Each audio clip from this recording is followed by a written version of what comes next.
In business, there's a terminology of when you're making a product and the valuation of a business that makes products. The question that is often asked is, are there any disposables? That's not to be confused with disposable income. It's not to be confused with something that's unimportant, that it gets just discarded. A disposable in product-based sales of business, etc., is if you buy this thing, it's something that costs more itself and you can hold it, you use it, but it needs this other thing that has a lifespan to it. Meaning you need this battery to go into this camera, and once that battery dies, you throw it away. That's a very good business if the battery is proprietary to that camera, because now you have to constantly buy another battery. That's the disposable. If I buy a razor and it comes with a few blades, once I'm done with the blades, I have to buy new blades. So of course the blades will get dull, they're disposables. So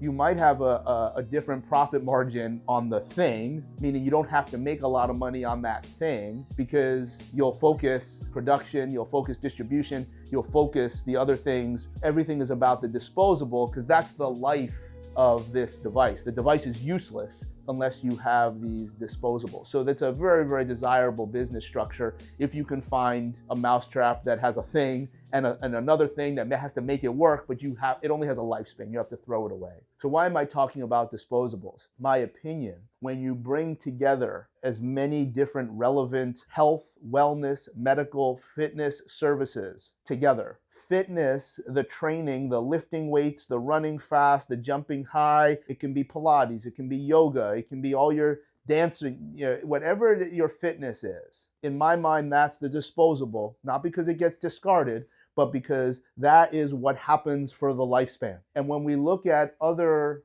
inputs, we look at medical, we look at nutrition, all of these may have an initial intervention when it's health related. But once you make the health issue, you turn that into a fitness issue, and then it becomes the disposable. So sometimes when you look at medical, fitness, sleep, nutrition, psychology, load management, those are the 6 buckets. We should be able to come to some suggestion that at least 5, maybe not fitness, but there is an intervention that maybe has a different profit margin to get somebody to this minimum standard, get them to this baseline so that they can have a lifelong utility for fitness, nutrition, sleep, etc. Maybe the suggestion is that you're the gym, so you already have the disposable. This is something that you expect people to pay you for years and years and years. If someone needs surgery, then they probably need surgery, and if everything goes well, they're done. And then if they're gonna need physical therapy for the surgery, then they're done. This is not something that's a disposable as long as fitness would be. Now you can then take physical therapy and then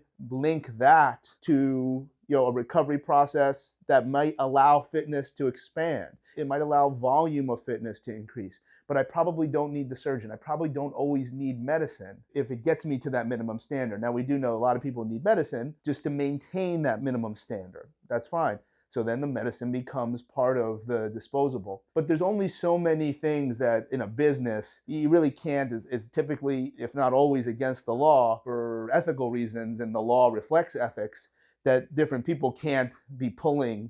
To make a camera and a battery that's proprietary, that's legal. But to have a fitness business be calling the shots on all of these other medical components, not legal, not ethical, not right. But you can partner, you can have real estate opportunities. There's, in your gym, to be able to put all of this together, and you take less of a profit margin, because if you have all the right people, and all of the arrows are going the both direction, what's a lower profit margin? You give a physical therapist a super good deal on that private room and usage of the gym and usage of the front desk. Well, why would I give them a good deal? Well, you give them a good deal because you have to believe that there's value added for that physical therapy to then improve the fitness experience. Maybe they can do more exercises. Maybe they do more personal training sessions per week or month, at which you can have a much more aggressive profit margin. Why would you do that with a physician? So now you can control the customer experience from a social level, and because you trust the physician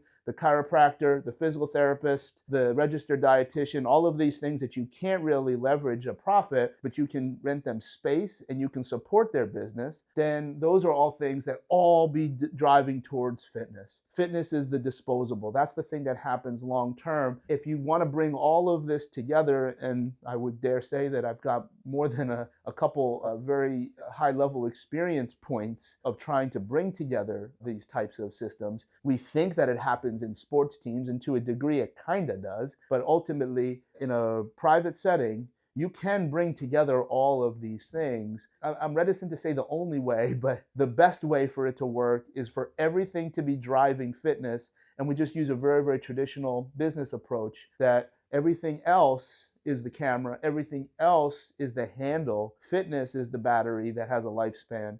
And that's why we'll advance that to continue to churn business goals through fitness by providing quality product, quality service. And if there ever is a false step, you have everything, not necessarily, I don't want to say in-house, I don't want to say one-stop shopping. I just want to say that it's all properly vetted and you basically just have the right people. That's the thing that I think drives these very, very integrated, again, a word that I don't love, but I think it makes sense, integrated health and wellness approaches.